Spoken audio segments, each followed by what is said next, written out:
welcome. I'm Dr. Jenny Bennett, and this is Dr. Sierra Windsor. We're starting like a new series.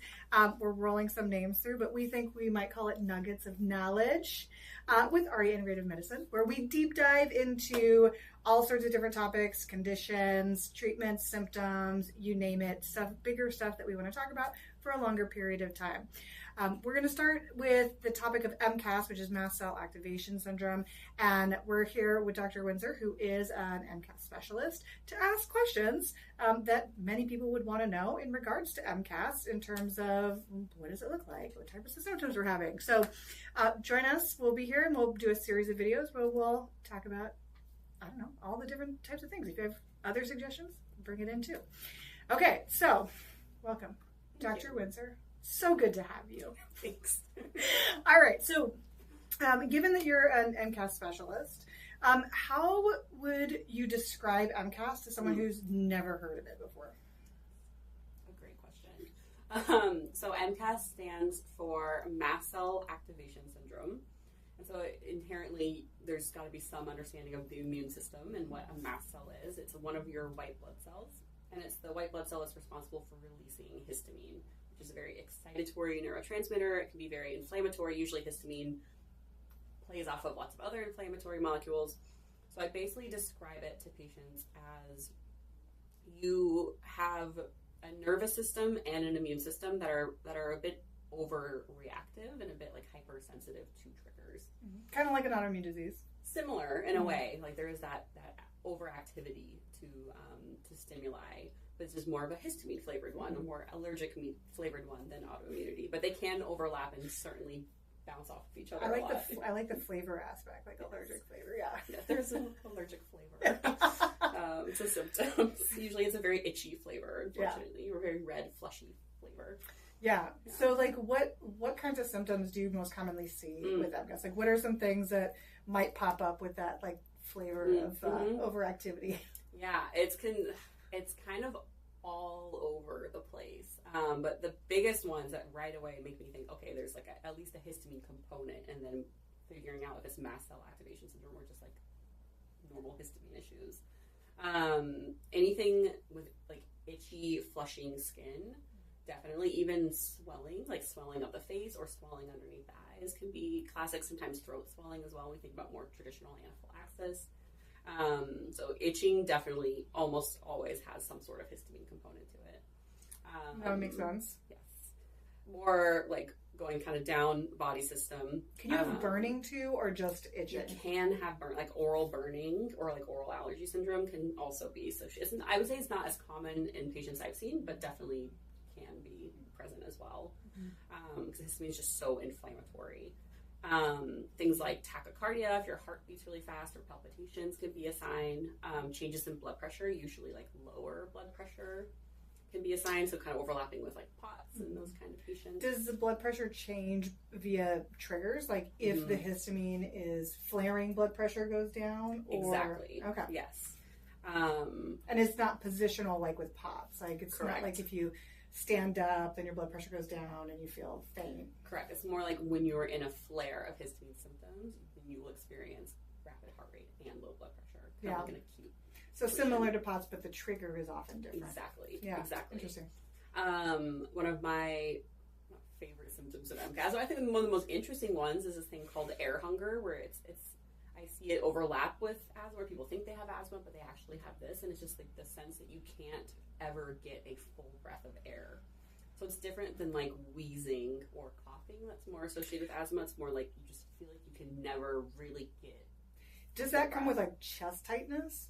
Or is it like, it's just like, oh, I and my chest is filling, but I don't feel like I'm getting enough oxygen? I'd say more the second one. You just never feels like you're getting enough out of a breath of air. And is that just like basic stuff? Like if I'm sitting here, I feel like I'm not getting a lot of oxygen, or I'm like exercising or walking upstairs and I'm just not getting enough oxygen? I've seen both. Okay. Depending on severity. I think some people it's more exercise mediated because exercise itself is like a stimuli for histamine, but I have some patients where even just sitting, laying down, they just almost feel like they're gasping. They're not actually gasping, but they feel like they are. Will you notice a drop in oxygen saturation?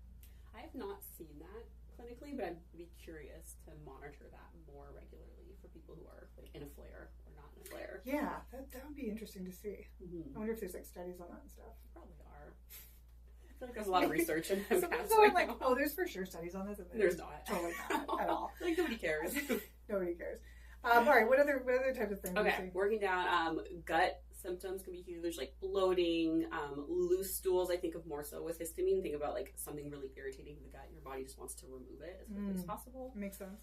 I like urgency. Yes, potentially some urgency. Yeah. Bloating's a big one.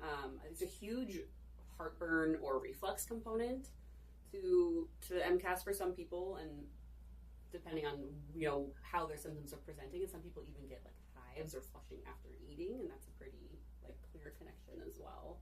So then, will the reflux be worse after certain types of foods? Mm-hmm. Will the reflux be worse with all foods? Will the reflux be worse with no foods?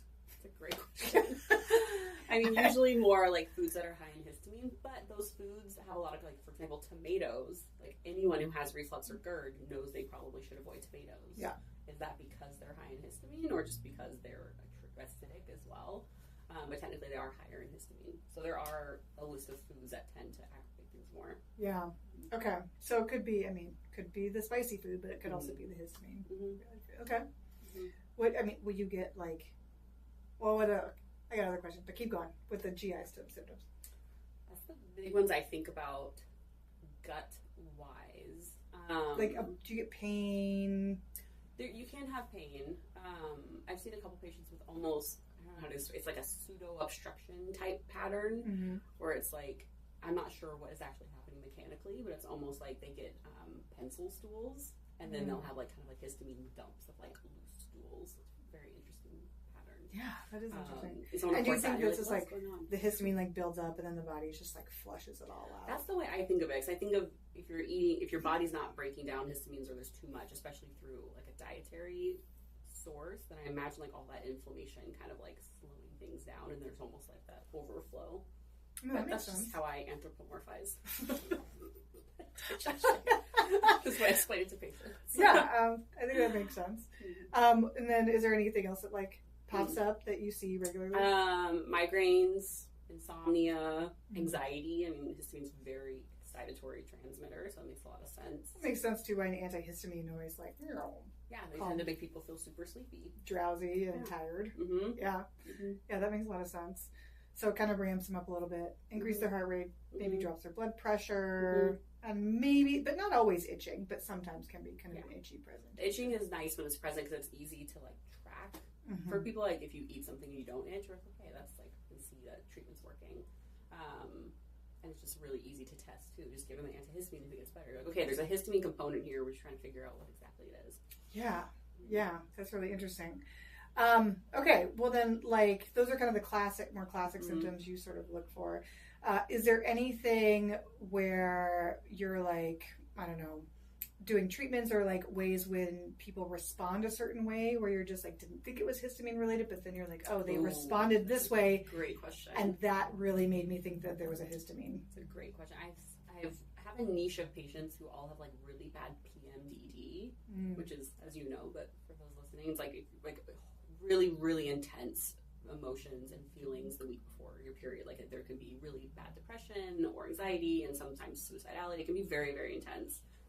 And just kind of weird gyne stuff in general. I think we don't necessarily think of gynecological symptoms in terms of histamine, but they are connected. Mm-hmm. There's definitely hormonal histamine connections that I think explains part of it. But I've had some patients with really horrible cycles, and things got a lot better for them on proper like mast cell stabilization. I was kind of surprised that we weren't necessarily treating that, but those things also like it's interacting with the hormone piece of it. Yeah, I mean estrogen and histamine share detox pathways, so they do compete, which is super not fun. So I think also just getting that burden off of those receptors, like those detox pathways, so then they can process their hormones better. That's probably the way it works rather than histamine directly. But. Yeah, that makes a lot of sense. Do you think that the hormones, like fluctuations in hormones, will make histamine symptoms worse? Definitely, I think so. Yeah, there's a lot of people have worsening of symptoms like before a cycle or at times when estrogen are the highest.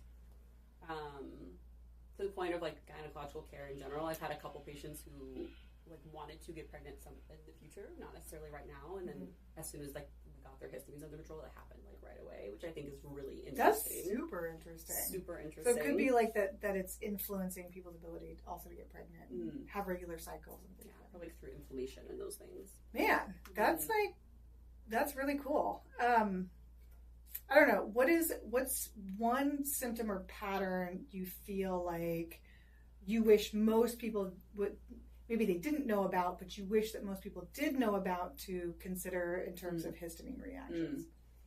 I think the one I explain to patients the most that they're like, oh, that's what that's called, is definitely the air hunger. The air hunger. Yeah, because you explain it and they're like, I didn't realize, like, that's exactly what I've been feeling. And I just didn't have the words for it because they're like, I got checked for asthma, I don't have asthma, or like I took an inhaler, and inhalers can help, but they're not going to fix it. Yeah, they're not going to fix it because it's not reducing this histamine. Exactly. So that's the one I think most people are like, something clicks and they're like, yeah, thank God you understand what I'm talking about or how it feels.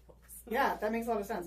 Well, that's like really good information, and like I want to do. We'll do some other videos too, where we'll like deep dive into kind of the main triggers of MCAS, like why it happens to begin with, how we diagnose it, like which is crazy complicated, It'll be a whole video, challenging, and then we can do some videos too on like how we treat it and.